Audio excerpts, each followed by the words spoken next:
I'd say it's a mixed bag so far. So we started the year in economic development for the state with what we thought was a very rich pipeline of new projects, expansion and new investment into the state that we were courting.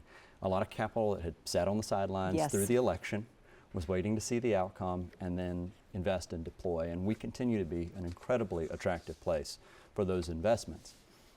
Then comes all the changes at the federal level. And in conversations with companies that we're working with, I had one describe it to me as like, well, to your point about the economic uncertainty index, it's like driving in the fog. Yes. We were cruising along, the fog descended, now we've slowed down and we may have to pull over to the side of the road and turn the blinkers on. And it makes it harder for us to do our job as the economic development engine of the state of North Carolina. That said, we continue to get some great projects into the state. The governor announced earlier this week an investment into Wake County. It was Genentech, which is the biotech firm that invented biotechnology about 50 years ago.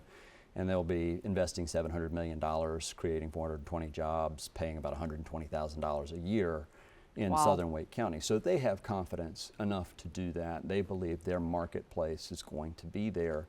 And these are usually long-term investments because it's manufacturing predominantly that we continue to see in our economic development portfolio.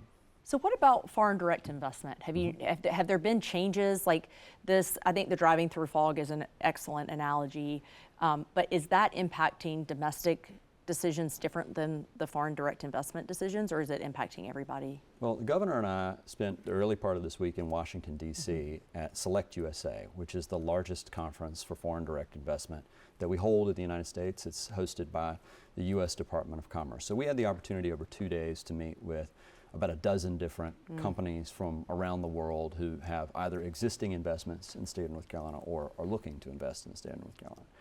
And I would say that their perspective aligns pretty neatly with those of our domestic companies, which is the same sense of uncertainty. They have projects, they see a marketplace, whether it's a domestic marketplace or really a global marketplace where they know that they could invest in additional manufacturing and scaling for whatever product that they want to produce here. What they don't know is when they pencil out trade policy, when they pencil out tax policy, what does it really look like and just how much can they afford to invest in North Carolina. So they have to make some tough decisions without all of the information. That's always true, but I think they've had less information than ever before.